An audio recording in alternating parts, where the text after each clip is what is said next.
어떠한 것을 드러내게 하려 하심이라. 아멘. 자, 오늘 이 말씀을 중심으로 해서 신앙 성숙의 내적 결실이라고 하는 제목으로 함께 은혜를 나누려고 합니다.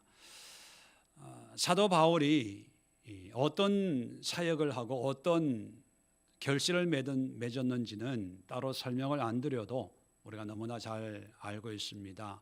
가는 곳곳마다 교회를 세우고 또 수많은 사람들에게 복음을 전해서 구원을 주고, 그래서 어떤 역사학자는 바울이 세계 역사를 흐름을 바꿔놨다라고 할 정도로 아주 대단한 그런 일을 한 사람이지요. 물론 외적인 그런 삶의 열매, 신앙의 열매도 의미가 있습니다. 그러나 오늘 함께 상고하고 싶은 것은 외적인 것보다는 내적인 결실에 대해서 함께 생각해 보려고 합니다.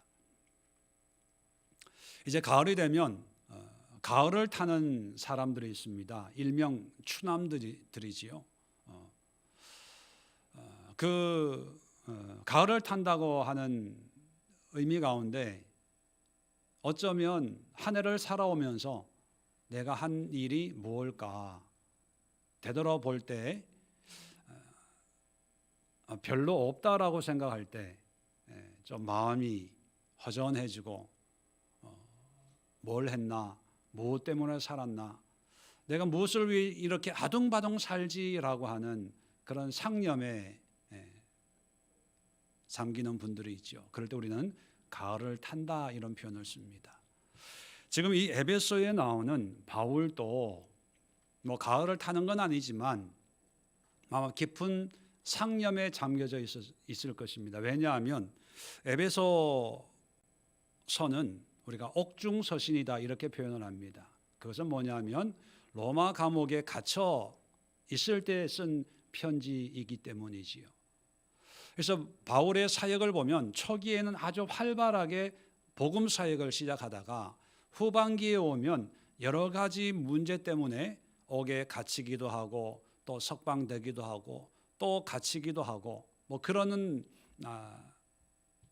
과정을 겪게 됩니다. 그래서 학자들이 옥중서신은 바울 사도의 마지막 삶의 후반기에 기록된 그런 서신이다 이렇게 얘기합니다.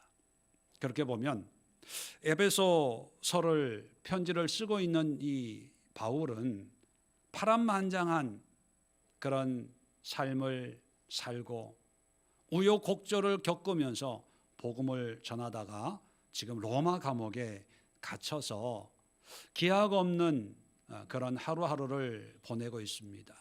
자, 그럴 때 아마 지나온 시간들을 또 지나온 그런 여러 가지 삶의 모양과 모습을 회상했지 않았겠습니까?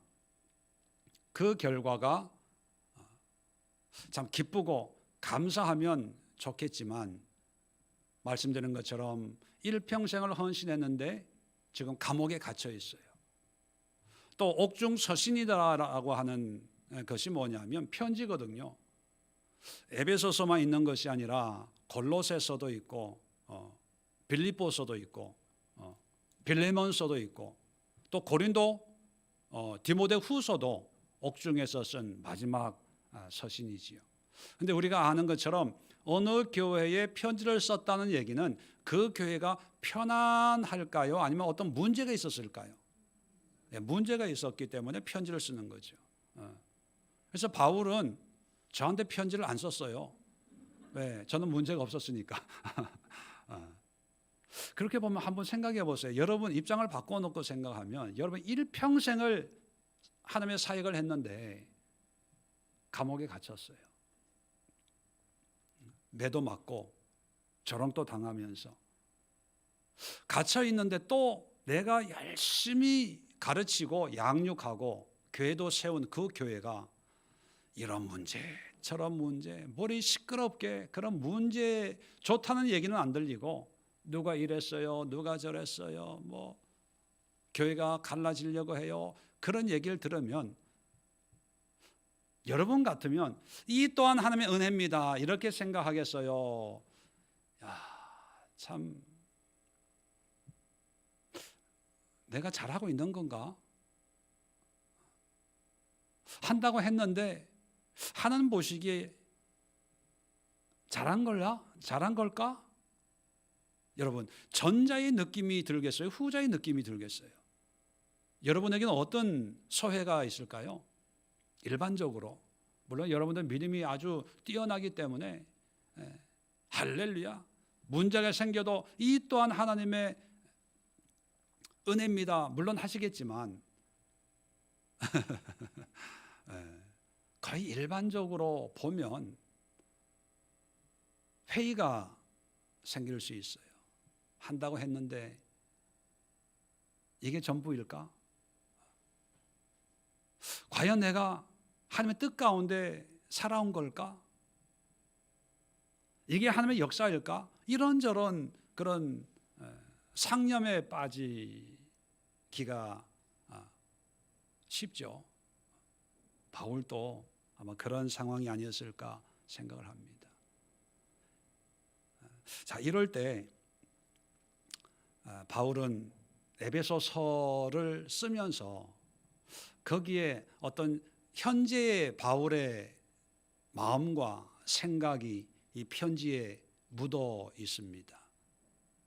오늘 본문을 7절, 8절, 9절 짧은 말씀이지만 이 말씀 속에 비록 외적인 것은 뭐 문제가 있고 또 교회도 많이 세우고 많은 사람들을 구원시키는 이런 사역의 열매들 물론 중요해요.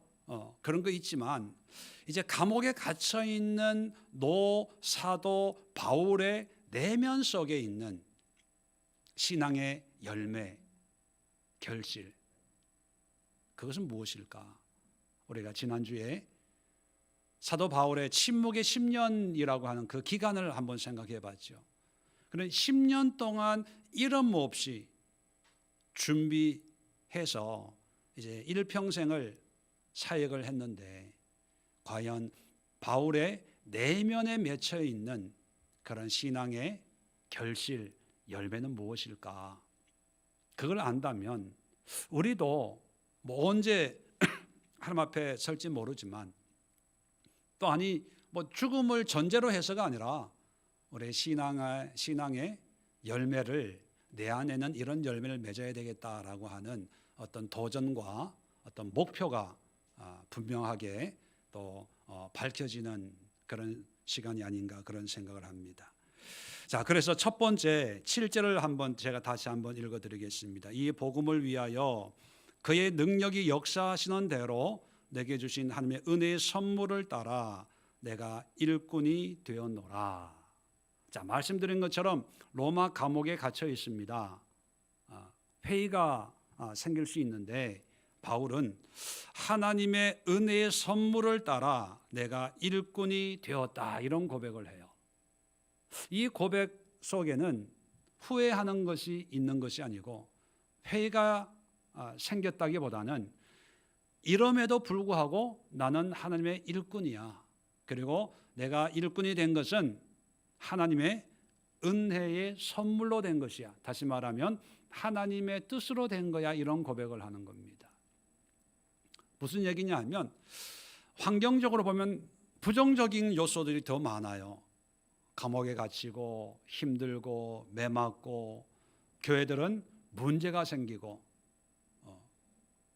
부정적인 상황이 계속 이어지지만 그 속에서도 바울은 하나님의 은혜의 눈으로 삶을 바라보는 긍정의 눈이 있었다는 거예요.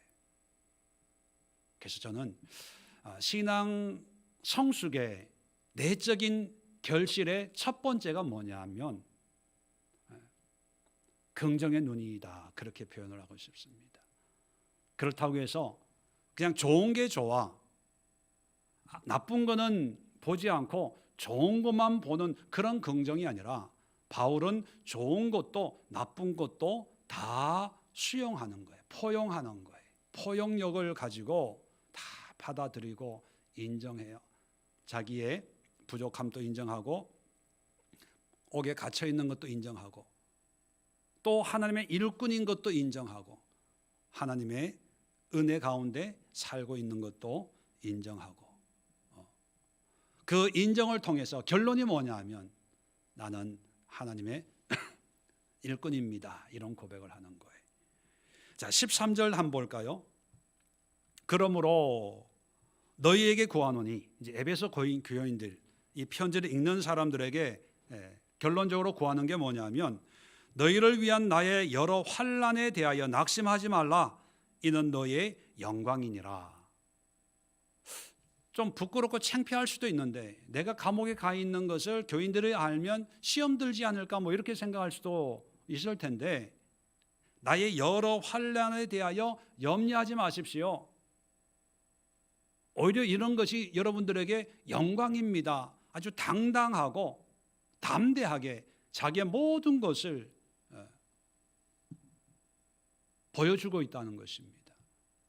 어떤 일을 많이 하고 업적을 많이 쌓는 것도 어떤 결실일 수 있습니다.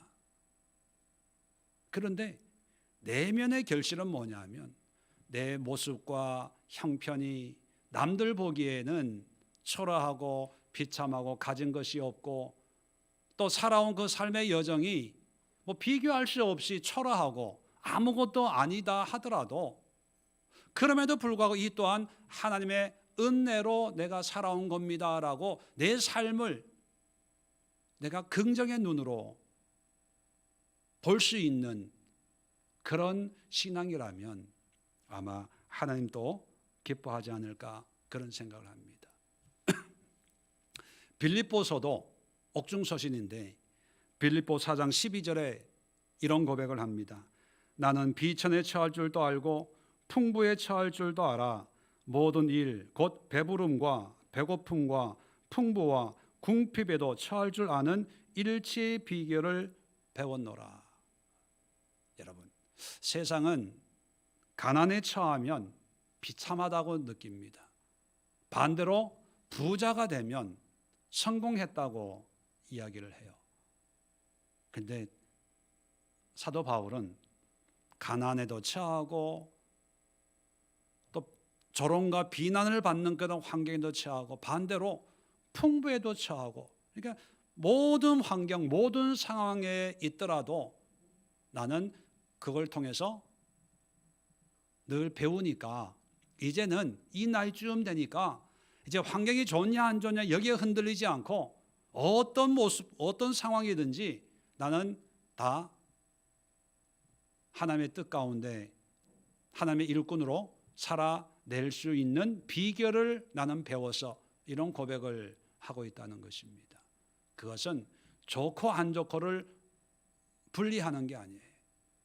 좋은 것만 기억하고 안 좋은 거는 덮어놓는 것이 아니라 모든 삶의 상황을 다 수용하고 포용하고 그리고 그것을 긍정의 눈으로 바라보고 있다는 것입니다. 여러분, 우리도 젊었을 때는, 청년 때는 좀 비판적이잖아요. 저도 대학교 다닐 때 참 시대가 좀 어수선하다 보니까 좀 비판적이었어요. 기성세대가, 이 사회가, 이 정치가 뭐 아주 혈기가 있었죠. 왜? 젊으니까. 또 젊으니까 또 그런 모습이 용인이 되기도 했죠. 근데 어느덧 저도 나이가 청년의 때를 지나서 이제 기성세대로 접어드니까 아직 기성세대가 된 건 아닌 것 같아요. 아직 젊어서. 그런데 지금 이렇게 보니까 그런 청년의 혈기도 이해가 돼요. 그리고 어른들의 사고나 생각도 어느 정도는 이해가 돼요. 그러다 보니까 이런 모습도 그래, 그럴 수 있어. 그때는 그런 거야. 또 어른들의 이런 모습을 보더라도 그래, 이 사고가 굳어서 생각할 수 있는 게 그 정도밖에 안 돼. 뭐 그렇게 이렇게 모든 환경을 이렇게 100% 이해되어서라기보다는 그냥 받아들이는 그런 상태가 되고 있지 않나 그런 생각을 합니다.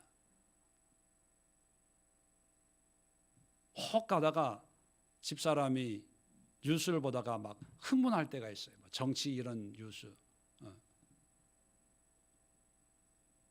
그럴 때마다 여보 참아. 당신이 뽑았잖아. 뽑아놓고 그러면 어떡해? 여보 다 이해할 수 있잖아요. 그렇다고 해서 누구는 옳고 누구는 그러고 이것이 아니라 그래 이쪽에서는 그럴 수밖에 없고 또 이쪽에서도 또 그럴 수밖에 없으니까 그냥 인정해줘. 기도해야지 뭐. 5년만 참아.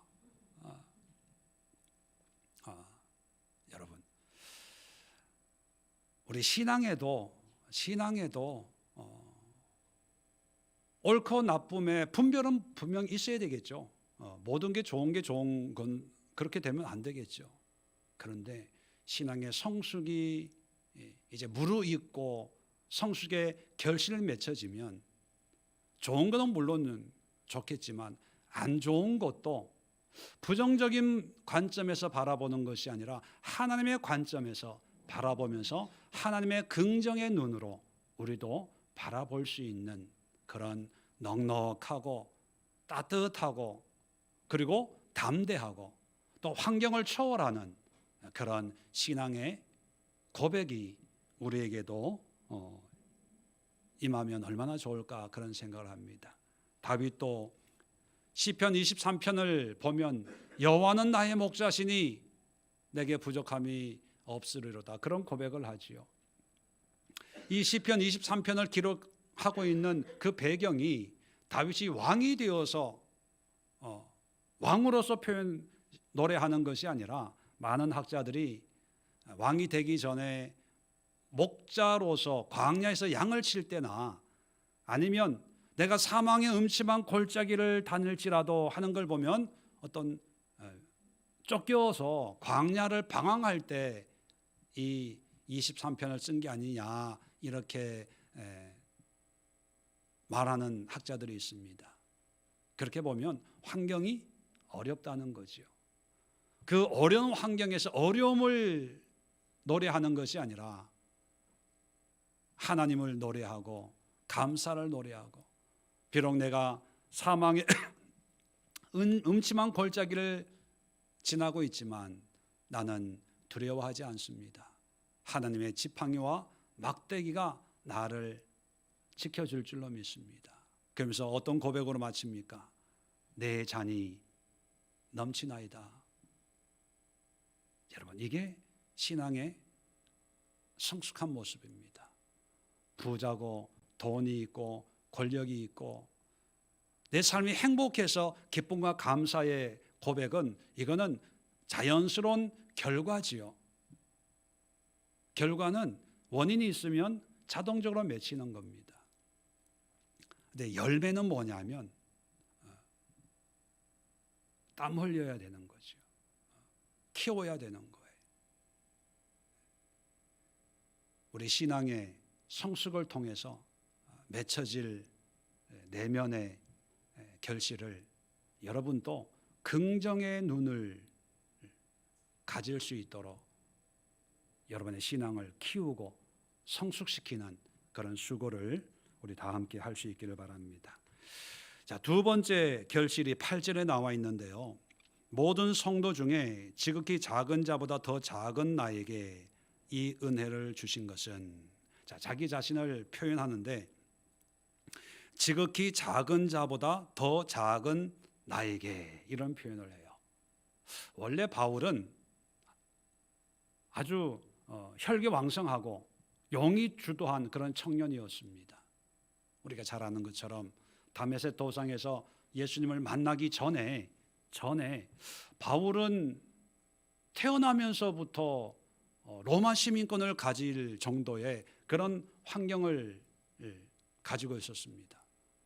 그리고 길리기아 다소라고 하는 곳은 지금의 터키 남부 지역인데 요즘 우리식으로 표현하면 아주 큰 도시, 문화적으로 번성한 대도시 출신이에요. 유대인으로서. 그런데 또 신앙적으로는 가말리엘의 문화에 있다, 이런 표현을 보면 가말리엘의 제자거든요.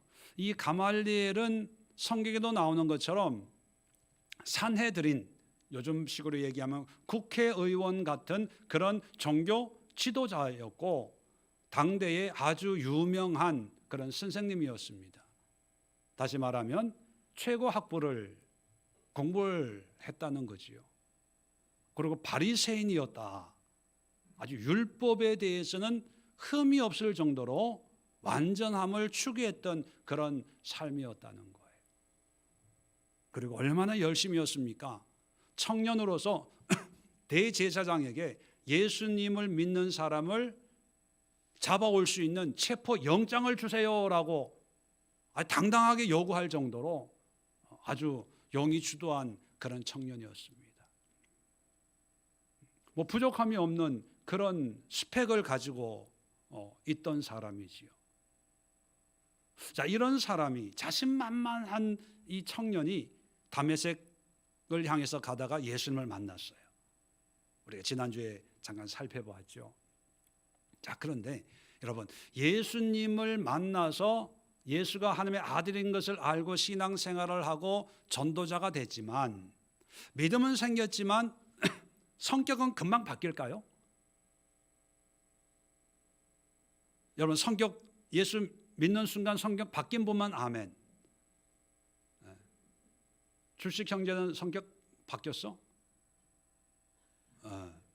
바뀌고 있는 중이야? 우리가 알잖아요. 성격은 잘 안 바뀌어요. 바뀌지만 천천히 바뀌어요. 바울도 그래요. 바울의 성격도 천천히 바뀌고 있다는 것을 그의 서신을 보면 알아요. 이제 학자들이 아까도 잠깐 말씀드렸지만 옥중서신은 바울의 후반기, 사역과 인생의 후반기에 쓴 서신이다. 그런데 초기에 쓴 서신은 뭐냐? 이걸 학자들이 많이 연구를 해요. 왜냐하면 바울 서신을 보면 연대가 이렇게 나와 있지 않기 때문에 이게 언제 쓰여졌는지 분명히 알 수가 없어요. 그래서 여러 가지 방법으로 그 연대를 이제 추정을 하는데, 추정하는 여러 가지 기준이 있고 방법이 있는데 그 중에 하나가 뭐냐면 서신의 내용이에요. 그 내용을 뭘 보냐면 바울의 초기에는 복음을 전하는 내용이 많아요. 왜? 은혜 받았으니까. 우리도 그렇잖아요. 은혜 받으면 내가 만난 그 예수를 막 열심히 전하잖아요. 예수 믿으세요. 예수 믿으세요. 예수는 이런 분입니다. 막 열심으로 전하는 그것은 복음의 예수에 대한 강조가 강하게 나와 있는 것은 초기 작품이에요.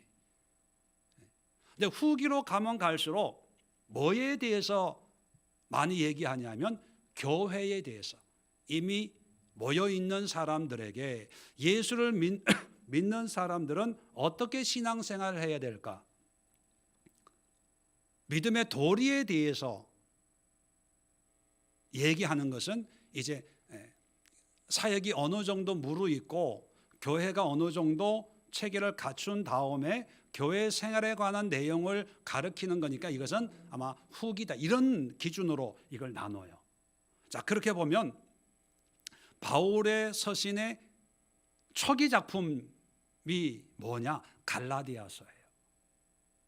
갈라디아서 보면 율법으로부터 갈라서라, 갈라디아서, 그게 그 갈라디아서의 내용이거든요. 아주 강하게 복음이 다 복음이 아니고 믿음이 다 믿음이 아니고 율법으로부터 갈라서야 돼, 아주 강하게 얘기하고 있어요.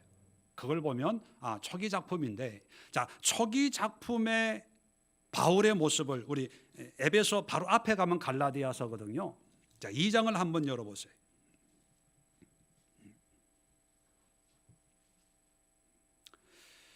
자, 2장 8절 보면, 갈라디아서 2장 8절 보면, 베드로에게 역사하사 그를 할례자의 사도로 삼으신 이가 누굽니까? 하나님, 예수님을 얘기하는 거죠. 베드로를 할례자라고 하는 그 유대인이에요. 유대인으로 삼으신 예수님이 또한 내게 역사하사 나를 이방인의 사도로 삼으셨느니라. 자기와 누구를 비교하고 있어요? 베드로를 비교하고 있어요. 동격으로 비교하고 있어요. 이제 예수 믿은 지 얼마 안 됐는데 베드로는 요즘식으로 얘기하면 목사급이에요. 전도사님, 강도사님급인데 이제 막 신앙생활 시작한 이 초신자인 바울이 누구와 비교하냐 하면 베드로 목사님이 유대인들을 위해 사역하는 것처럼 나는 이방인의 사도입니다, 이렇게 얘기하는 거예요. 이 뉘앙스를 보면 아주 자기가 굉장한 사람이라고 여기고 있다는 거죠. 자, 9절입니다. 또 기둥같이 여기는 야고보와 게바와 요한도 내게 주신 은혜를 알므로 나와 바나바에게 친교의 악수를 하였으니. 자, 보면 기둥같이 여기는 야고보, 게바는 베드로죠. 사도 요한도 내게 주신 은혜를 그 사람들도 알아. 그 뉘앙스가 뭐냐면 내가 얼마나 큰 은혜를 받았는지 예루살렘에 있는 사도들도 다 알아, 이런 거예요. 자, 그래서 나와 바나바에게 친교의 악수를 하였다. 그 사람들이 먼저 나한테 악수를 했어. 그 사람들이 먼저 나한테 아는 척을 했어. 이렇게 표현하는 거예요. 어떤 느낌인지 아시겠죠? 아주 자기가 대단한 사람이라고 소개하는 거예요. 자, 11절 한번 보실래요? 게바가, 베드로입니다. 안디옥에 이르렀을 때에 책망받을 일이 있기로 내가 그를 대면하여 책망하였노라. 여기 책망이라는 말을 사용해요. 혹시 여러분 가운데 제가 설교하다가 좀 실수를 했어요.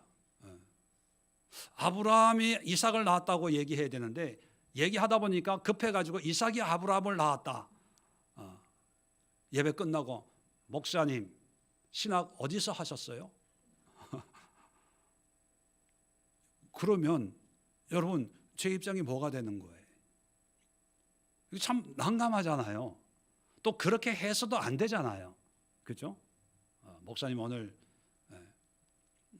급하게 설교하다 보니까 이러셨나 보다.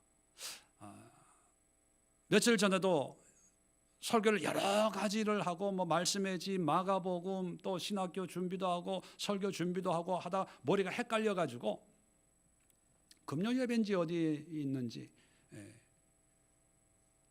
하나님이 얼굴을 보여주세요 하니까 하나님이 내 얼굴 보면은 다 죽으니까 돌아서라 하고 보여줬는데 하나님이 등을 보여줬다. 이 말씀을 하는데 엘리야하고 모세하고 헷갈린 거예요. 그래서 내가 엘리야가 하나님의 등을 봤다 뭐 이렇게 설교를 한 것 같아요. 그래서 설교해놓고 보니까 내가 말한 거를 제가 기억을 못한, 그렇다고 뭐 영상을 또 찾아볼 수도 없고 또 우리 교인들은 내가 이렇게 얘기해도 다 이게 알아들을 수 있는 분들이니까 내가 이렇게 얘기했나 저렇게 얘기했나 뭐 이렇게 헷갈릴 때가 있어요, 설교하다 보면. 근데 베드로도 안디옥에 와서 이방인 교회이기 때문에 이방인들하고 밥을 먹다가 예루살렘에 유대인이 온다는 얘기를 듣고 헐레벌떡 자리를 떠났어요. 왜? 이방인하고 얼굴 맞대고 밥 먹는다고 그러면 유대인들이 좋게 안 보니까 괜히 시험 들게 할 필요가 없어서 잠깐 피하자 했는데 바울이 그 얘기를 듣고 베드로 씨 나와 보세요. 배 집사님, 배 장로님, 배사도 뭐 이럴 수가 있습니까? 이랬다는 거예요. 12절 한번 볼래요? 그 내용을 한번 봅시다. 야고보에게서 온 어떤 사람이 이르기를 전에 게바가 이방인과 함께 먹다가 그들이 오매 그가 할례자들을 두려워하여 곧 물러가매. 13절 남은 유대인들도 그와 같이 외식함으로 바나바도 그들의 외식에 유혹되었느니라. 자, 14절입니다. 그러므로 나는 그들이 복음의 진리를 따라 바르게 행하지 아니함을 보고 모든 자 앞에서 게바에게 이르되, 보세요. 개인적으로 얘기한 게 아니라 온 교인들이 모여 있는데 따지는 거예요. 뭐라 그랬냐면, 내가 유대인으로서 이방인을 따르고 유대인답게 살지 아니하면서 어찌 억지로 이방인을 유대인답게 살게 하려 하느냐 했다는 거예요. 자, 이런 교인이 있으면 목회하기 정말 힘들어요. 토시 하나 말 하나 뭐 가지고 책을 잡으니까 이게 누구였다? 바울이었어요. 그걸 자랑스럽게 얘기하는 거예요. 얼마나 당당합니까? 그런데 그 내면을 보면 교만이 있어요. 왜? 아직 다듬어지지 않으니까. 그죠? 아주 교만에 충만해요. 자기가 받은 은혜가 전부라고 생각을 하는 거예요. 자, 이랬던 바울이 이제 산전수전, 지하전, 공중전, 수중전 다 겪으면서 이제 바뀌는데, 뭐 시간이 없어서 다 찾아볼 수는 없고요.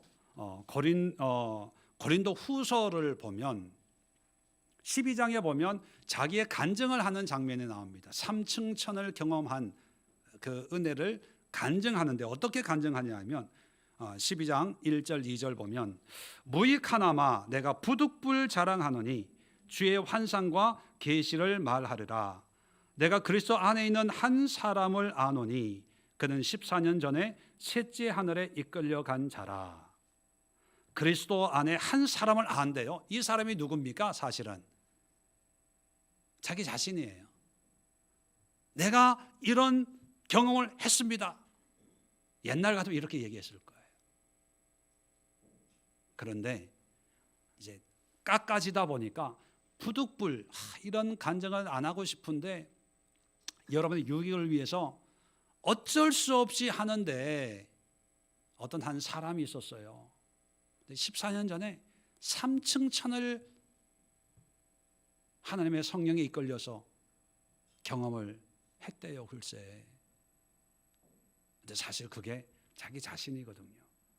이렇게 표현하는 바울의 어떤 마음의 그 뉘앙스를 여러분 느낄 수 있겠어요? 아주 겸손하는 거예요. 조심스럽게. 자기가 높아지지 않으려고 겸손하게 자기를 드러내는 거예요. 또 빌레몬서라고 아주 한 장으로 되어 있는 책이 있습니다. 이 빌레몬서는 빌레몬이라고 하는 사람에게 쓰는 편지인데, 그 빌레몬의 종이 노예였던 오네시모라는 사람이 도망을 온 거예요. 도망을 와가지고 로마에서 어떻게 바울을 만나서 전도가 돼서 이제 교회 일꾼이 된 거예요. 자, 그런데 일꾼으로 사용하기 전에 먼저 원래 주인이었던 빌레몬에게 사정 얘기를 하면서, 이렇게 됐으니까 빌레몬 씨, 당신 노예였던 오네시모를 지나간 그 과거를 다 용서하고 이제 노예가 아니라 믿음의 형제로 좀 여겨줬으면 좋겠습니다. 이런 내용을 담아서 편지를 쓰는데 14절을 보면 이렇게 얘기합니다. 내 승낙이 없이는 내가 아무것도 하기를 원하지 아니하노니. 로마하고 골로새, 이 빌레몬이 있는 곳이 골로새라는 곳이거든요. 지금의 터키, 소아시아인데 굉장히 거리가 있어요. 그러니까 모른 척하고 로마에서 그냥 사역을 하면 돼요. 그런데 원래 주인이었던 빌레몬에게 부탁을 하는 거예요. 당신의 허락이 있어야 내가 이 사람을 씁니다. 허락이 없으면 여전히 도망온 노예라는 딱지가 붙어 있으니까 아마 이 사람이 사역하기에 늘 마음이 불편할 수 있으니까 내가 그냥 일을 시킬 수 있지만 그래도 당신의 허락이 좀 있으면 좋겠습니다. 어떤 뉘앙스일까요? 겸손하게 자비를 구하는 거죠. 용서를 구하는 거예요. 아주 많이 낮아져 있다, 이런 느낌을 받을 수 있습니다.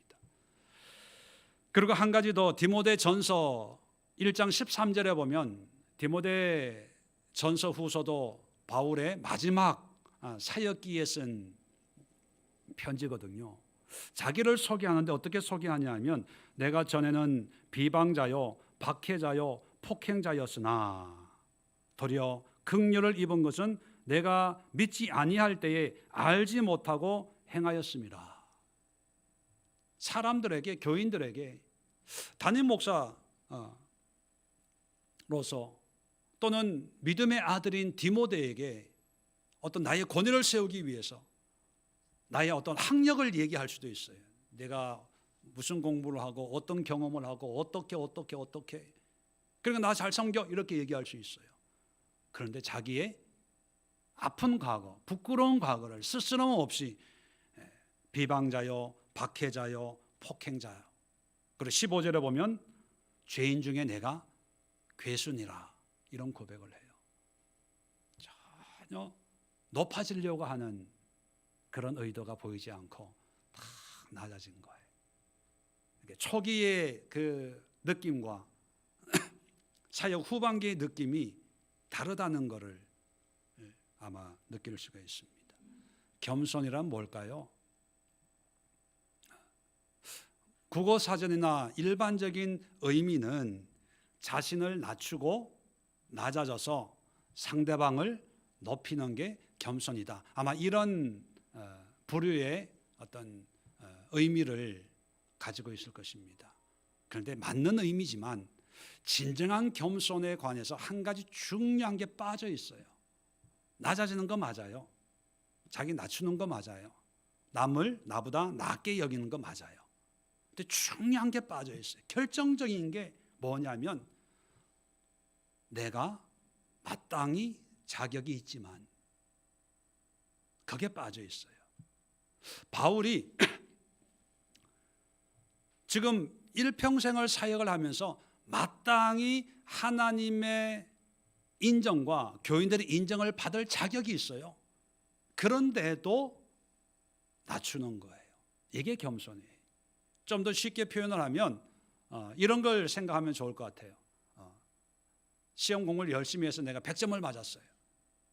근데 내 친구는 열심히 똑같이 했는데 80점 맞은 거예요. 그걸 알고 내가 100점 맞은 거를 자랑하지 않고 친구에 가서, 야, 너 몇 점 맞았어? 80점? 아주 점수 잘 받았네. 이번 시험 참 어려웠는데 80점 맞기도 쉽지 않아. 야, 80점도 괜찮아. 아주 너 공부 잘하네. 칭찬을 해주고 격려를 해준 거예요. 이게 겸손이에요. 내가 당연히 80점 맞았어? 나 100점 맞았어. 이렇게 얘기할 권리가 있어요. 근데 내 권리를 쓰지 않고 그 사람을 높여주고 세워주는 거예요. 만약에 60점 맞은 아이가 똑같은 상황에서 80점 맞은 아이에게 똑같은 말을 했어요. 난 60점 맞았는데, 야, 80점 공부 잘한 거야. 이번 시험 어려웠어. 80점 맞기도 힘들었어. 라고 하면 그것은 겸손이 아니라 그 사람의 성격이에요. 성격이 그냥 좋은 거예요. 왜? 사실 그대로 얘기하는 거니까. 그리고 그 사람의 수고를 사실 그대로 인정해 주니까. 그러니까 여러분, 개념적으로 제가 비유로 말씀을 드리는 거예요. 오해하지 마세요. 꼭 100점 맞은 사람만이 겸손해질 수 있어, 이렇게 생각하면 안 돼요. 60점 맞은 사람이 겸손하려면 어떻게 해야 되는 거예요? 적어도 80점보다는 더 많이 맞고 내 그 점수를 드러내지 않고, 그래, 수고했어, 이렇게 할 때 그게 겸손인 거예요.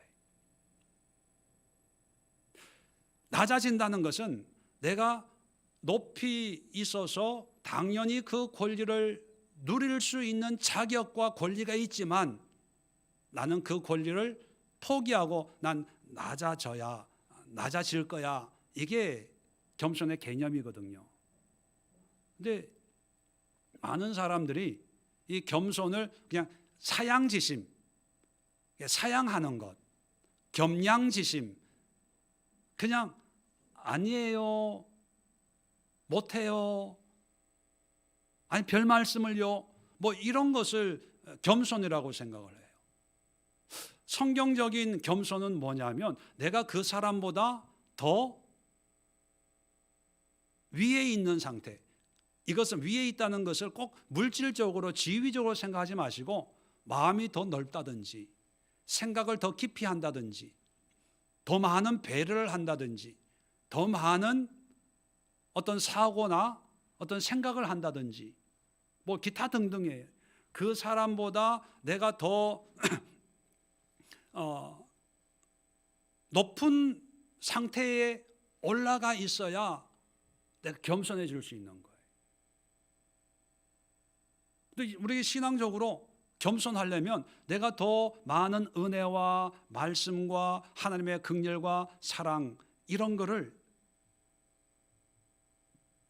누려야 겸손하게 되는데 사람들은 그냥 우리 유교적인 개념으로 아유 아니에요 별 말씀을요 천만의 말씀을요 아니에요 나는 못해요 아이 그걸 할 줄 몰라요. 예, 그건 겸손이 아니라 진짜 못해서 못하는 거예요. 착각하지 마세요. 그러면서 나는 겸손하다고 느낀다면 그건 겸손이 아니고 그냥 현실이 그런 거예요. 성격이 그런 거고 삶이 그런 거예요. 바울은 충분히 누릴 수가 있는데도 작은 자보다 더 작은 나에게 내려오는 거예요.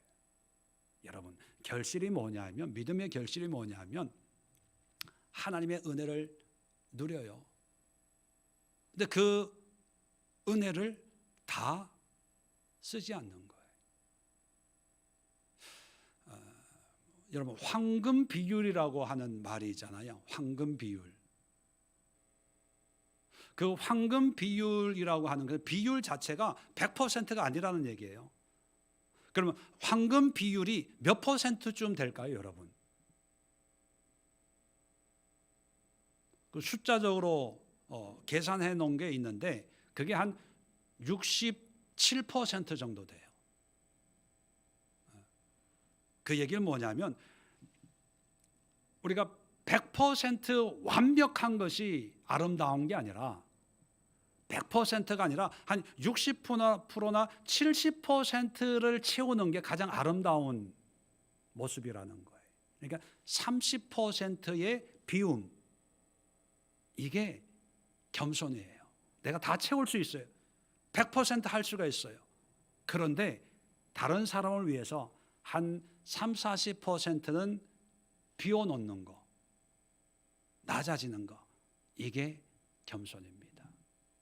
그래서 여러분 겸손의 전제는 내가 100% 할 수 있는 사람이 되어야 돼요. 내가 이 사람보다 더 마음이 넓은 사람이 되어야 돼요. 이 사람보다 더 생각이 깊은 사람이 되어야 돼요. 그런데 실제적으로는 그런 사람이 안 된 상태에서 그래 당신 마음대로 한번 해봐, 당신 뜻대로 해봐 라고 양보를 겸손이라고 하다가 며칠 안 돼서 밑바닥이 드러나는 거예요. 못 견디는 거예요. 못 참는 거예요. 그러니까 한번 폭발을 하면서 내 본 모습이 드러나는 거죠. 그 이유는 뭐냐면 내가 이 사람보다 뭔가 좀 더 나은 모습을 가지고 있다가 그 사람을 위해서 내가 좀 비우고 낮아져야 진정한 겸손이 되는데 나은 모습이 아니라 똑같은 상태에서 네가 한번 해봐 라고 했는데 결과가 안 좋으니까 폭발하는 거죠. 그러면서 내가 당신은 기회를 줬는데 왜 이 기회를 주긴 누가 줘? 똑같은 사람인데. 그래서 결실은요, 신앙 결실은 겸손해지는 거예요. 내가 더 기도 많이 하는 거예요. 하면을 더 누리는 거예요. 하나님에 관한 지식을 더 많이 갖는 거예요. 그러나 그것을 내려놓는 것.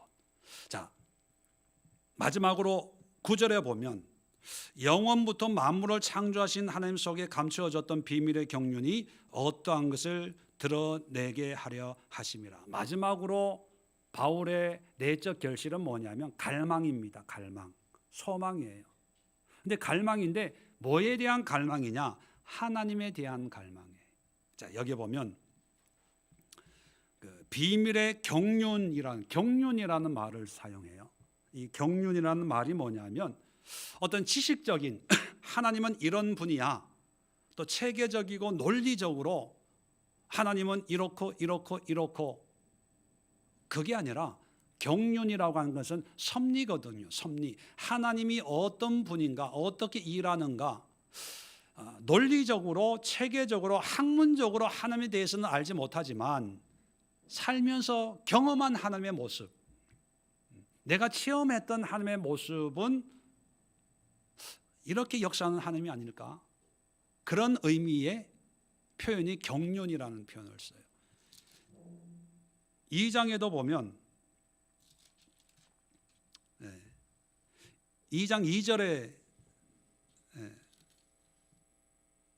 3장 2절에 보면 이런 표현이 있습니다. 너희를 위하여 내게 주신 하나님의 그 은혜의 경륜을. 자, 은혜의 경륜. 자, 왜 은혜에도 경륜이라는 글자를 붙였냐 하면 하나님의 은혜는 이런 거야. 어떤 논리적이고 체계적이고 신학적이고 교과서적인 그런 개념이 아니라 살면서 경험했던 하나님의 은혜는 이런 거야. 학문적으로 체계가 딱 잡혀 있지는 않지만 내가 느끼는 그런 거 있잖아요. 체험했던 거. 그런 것을 은혜의 경륜, 또 하나님에 대해서 비밀의 경륜, 이런 표현을 씁니다. 이것을 너희들에게 전하고 싶어, 이런 고백을 하는 거죠. 그 이유는 뭐냐면 이제 인생을 다 살고 또 감옥에 갇혀 있고 내일 죽을지 모레 죽을지 모르는 그런 상황 속에 지금까지 신앙을 다 되돌아보니까 교회를 세웠네, 장로 안수를 줬네, 전도를 했네, 뭘 했네, 이게 중요한 게 아니라 그런 걸 통해서 깨닫게 된 하나님이 어떤 분인지 이걸 사람들에게 전하고 싶어 하는 거예요. 젊었을 땐 신학이 중요했어요. 막 신학해가지고 신학교 가서 박사학위도 받고 논문도 쓰고 막 그랬는데 이제 인생을 살고 보니까 교과서 안에 들어있는 하나님이 아니라 정말 우리가 다 알 수 없는 하나님, 논문에 하나님이 이런 분입니다 말은 하지만 근데 그것이 전부가 아닌, 그걸 비밀의 경륜 이렇게 표현하는 거예요. 정말 우리가 안다고 하는 그것이 전부가 아닌 신묘막측하신 하나님의 그 경륜, 은혜는 이런 거야. 그게 아니라 정말 하나님은 공기 숨 한 번 쉬는 이것도 하나님의 은혜라는 것을 깨닫고 내가 호흡하는 게 하나님의 경륜이야 라고 이렇게 사람들에게 전하고 싶은 그런 마음으로 가득 찼다는 거예요. 이걸 좀 단순화시키면 바울의 신앙의 결실은 뭐냐면 교회 건축도 아니고 전도도 아니고 어떤 직함도 아니라 하나님에 대한 갈망이다는 거예요.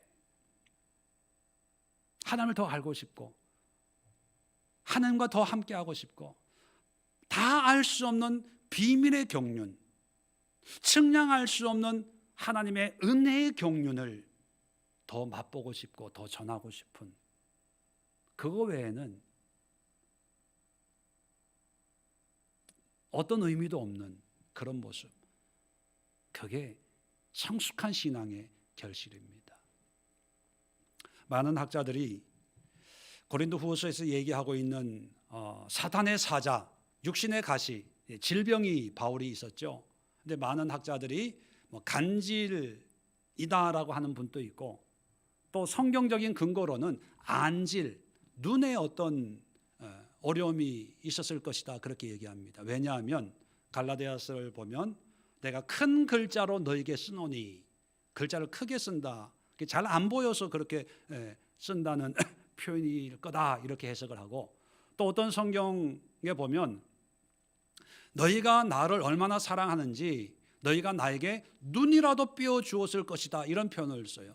그러니까 교인들이 바울이 눈이 안 좋으니까 늘 걱정하고 자기의 눈을 빼서라도 바울에게 주고 싶은 그런 사랑을 담고 있다 이렇게 표현을 씁니다. 그렇게 보면 정확하진 않지만 이 눈이 안 좋았던 것 같아요. 자, 이런 노사도가 나이가 들면서 더 고생을 하고 하니까 눈이 더 안 좋아졌을 수도 있어요. 자, 그런데 디모데 후서를 보면 디모데 후서는 바울이 가장 마지막에 쓴 편지거든요. 그리고 얼마 있다가 이제 순교를 당하는데, 디모데 후서 4장 13절에 보면 디모데에게 이런 부탁을 합니다.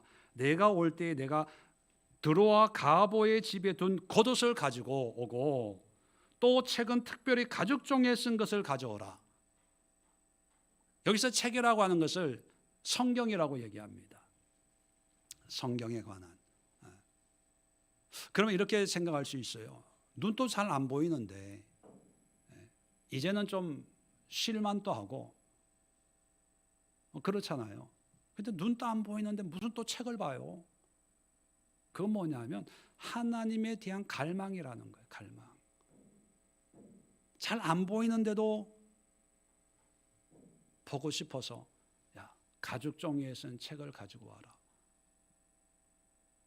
그 마음을 우리가 읽을 수 있어야 됩니다. 왜냐하면 바울에게는 세상의 어떤 것보다도 하나님에 대한 사모함은 눈이 나빠지고 나이가 들고 기억력이 떨어지고 환경이 어려워도 그 갈망만은 날마다 새로워지고 있다는 거죠. 정리하고 마칩시다. 깊어가는 가을에 우리가 결실에 대해서 생각해보는 그런 절기가 되었습니다. 그렇다면 뭐 외적인 거야 여러분의 삶과 또 여러 상황에 따라서 달라지겠지만, 내적인 또 신앙의 결실은 우리가 같은 하나님을 믿고 같은 말씀을 보고 같은 설교를 듣고 신앙생활을 하잖아요. 그렇다면 바울이나 여러분들이나 저나 내적인 어떤 신앙의 결실을 맺는다면, 할 수만 있다면 똑같은 결실을 맺으면 얼마나 좋을까 그런 생각을 하면서, 이 외에 많은 또 보람이 있고 의미 있는 것들이 있지만 바울을 통해서 세 가지 결실을 우리가 함께 맺을 수 있도록 노력하고 수고하자는 거예요. 첫 번째는 긍정의 눈을 갖는, 믿음의 눈으로 우리의 삶을 모든 것을 수용하고 고백할 수 있는 그런 눈을 갖자는 거예요. 똑같은 걸 보면서 항상 부정적으로 보고 비판적으로 보지 말고 이 또한 하나님의 은혜입니다. 두 번째는 겸손해지자는 거예요. 겸손해지기 위해서는 가만히 있는 것이 아니라 더 하나님의 은혜를 누려야 돼요. 공부하고 기도하고 노력하고 수고해서 그거를 드러내는 것이 아니라 그보다 못한 사람들을 내가 밑에서 섬기는, 위로해주는 그런 겸손의 삶. 마지막으로 하나님을 갈망하자는 거예요. 결국에 남는 게 하나님밖에 없다는 거 아닙니까? 믿음으로 천국을 가기 때문에 여러분, 세상에는 뭐 수위에는 주머니가 없다, 그건 물질적인 거지만 우리에게는 천국은 뭘로 가요? 믿음으로. 그 믿음의 주인이 되신, 믿음의 주에 온전케 하시는 예수님만 바라보자. 예수님에 대한 그 사모함, 열망을 가지고 믿음의 결실을 누리는 저와 여러분 되시기를 주님의 이름으로 축원을 드립니다. 기도하겠습니다. 하나님 아버지, 바울이 인생의 마지막에서 내면의 결실을 맺는 것처럼 저희들도 이러한 결실을 맺어갈 수 있도록 하루하루 은혜를 허락하시고 믿음을 허락하시고 하나님에 대한 갈망으로 충만한 저희들의 신앙과 삶이 되게 하여 주시옵소서. 이제는 우리 주 예수 그리스도의 은혜와 하나님 아버지의 크고 놀라운 사랑하심과 성령의 교통하심이 예배하며 이 교회를 나서는 모든 무리들과 저들의 가정과 직장과 일터와 이 나라의 민족 세계 열방 위에 주님이 세우신 우리 예수의 교회 위에 영원까지 함께하시기를 간절히 축원드리옵나이다. 아멘.